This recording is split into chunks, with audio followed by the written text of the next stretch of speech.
In today's video, I'm going to teach you how to add widgets to Notion.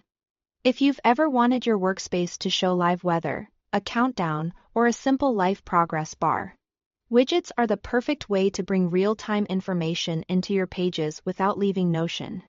First, start by visiting a widget provider. Popular options include Indify, Widgetbox, and Apption.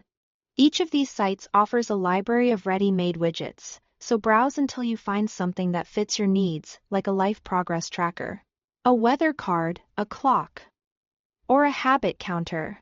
Once you've picked one, customize it. Most widgets let you change colors, fonts, sizes, and even data sources.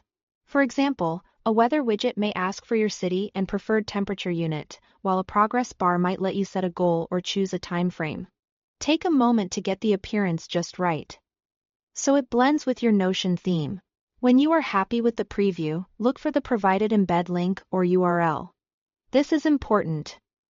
Copy the specific embed or share link the site gives you, not just the page address from your browser bar.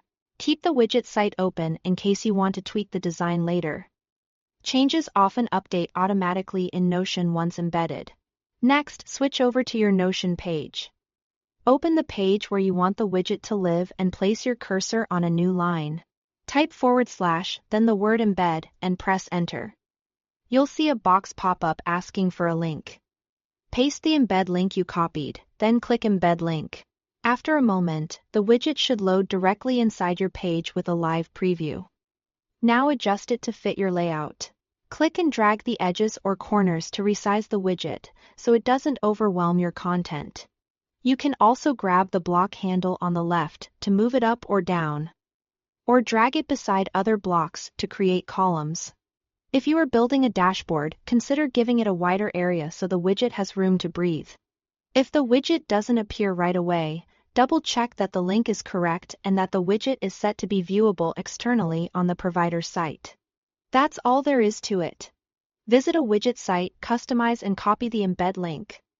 Drop it into Notion using the embed command and then resize and position it to suit your page. Repeat the same process to add as many widgets as you like and build a dashboard that works for you. Thanks for watching.